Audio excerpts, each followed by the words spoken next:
الحمد لله وكفى وسلام على عباده الذين اصطفى. أعوذ بالله من الشيطان الرجيم. بسم الله الرحمن الرحيم. وقال ربكم ادعوني استجب لكم ان الذين يستكبرون عن عبادتي سيدخلون جہنم داخرین. معزز سامعین کرام، یہ جو آیت مقدسہ سورۃ المومن کی تلاوت کی گئی، ترجمہ یوں ہے: وقال ربکم ادعونی استجب لکم، تمہاری رب کا حکم ہے مجھ سے دعا کرو میں قبول کروں گا. ان الذین یستکبرون عن عبادتی سیدخلون جہنم داخرین، بے شک وہ لوگ عنقریب جہنم میں داخل ہوں گے جو میری عبادت، میری دعا سے تکبر اور اعراض کرتے ہیں. یعنی وہ لوگ جو میری عبادت سے، دعا سے تکبر و اعراض کرتے ہیں، وہ عنقریب ذلیل ہو کر جہنم میں داخل ہوں گے. دوستو، اللہ تعالیٰ کی بارگاہ ایسی بارگاہ ہے اور اس سے جتنی دعائیں کی جائے اس پر اللہ تعالیٰ ناراض نہیں ہوتے ہیں. ہاں، اس شخص سے ناراض ہوتے ہیں جو اللہ تعالیٰ سے دعا نہیں مانگتا ہے. اس ضمن میں چند احادیث مبارکہ میں یہاں بیان کرنا چاہتا ہوں.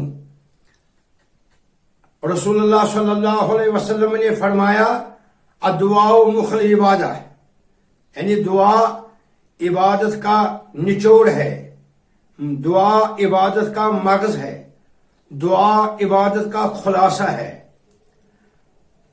صحابی جلیل حضرت ابو امامہ رضی اللہ تعالی عنہ سے روایت ہے کہ کسی عرض کرنے والے نے ایک دن عرض کی: ایو دعائن اسمعو، یعنی یا رسول اللہ صلی اللہ علیہ وسلم کس وقت کی دعا قبول کی جاتی ہے؟ تو جواباً فرمایا رسول اللہ صلی اللہ علیہ وسلم نے: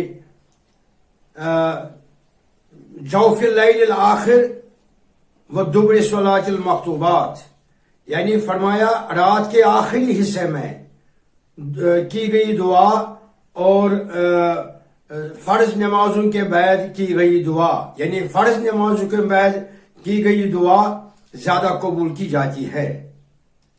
کسی طالب علم نے سوال کیا تھا: استاد، کیا فرض نماز کے بعد اجتماعی دعا رسول اللہ صلی اللہ علیہ وسلم سے ثابت ہے؟ میں نے کہا ہاں بالکل. سنیے، سماعت فرمائے.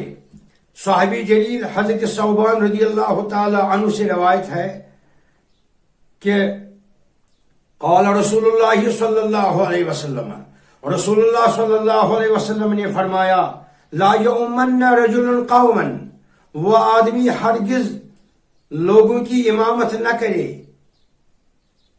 فیخص نفسہ بدعا، جب وہ دعا کرے تو صرف اپنے ہی لیے دعا کرے، دونہم مقتدیوں کو چھوڑ کر. فإن فعل ذلك فقد خانہم، اگر وہ ایسا کرے گا تو اس امام صاحب نے مقتدیوں کی خیانت کی. اس حدیث پاک سے یہ معلوم ہوا کہ فرض نماز کے بعد اجتماعی دعا سنت ہے.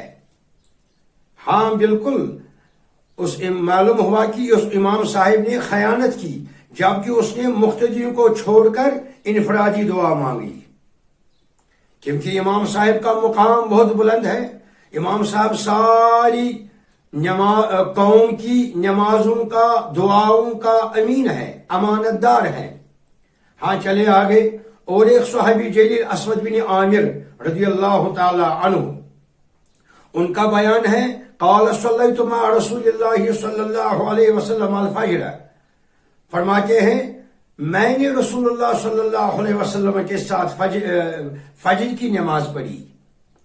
فلما سلم انحرف رسول اللہ صلی اللہ علیہ وسلم ورفع یدیہ ودعا، فرمایا جب رسول اللہ صلی اللہ علیہ وسلم نے سلام پھیرا، وانحرف، رخ انور موڑا، ورفع یدہ و دعا، اور اپنا دست مبارک کو اٹھایا اور دعا مانگی۔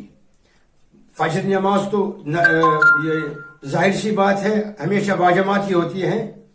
اس حدیث پاک سے بھی یہ معلوم ہوا کہ فجر نماز فرض نماز کے بعد اجتماعی دعا سنت ہے۔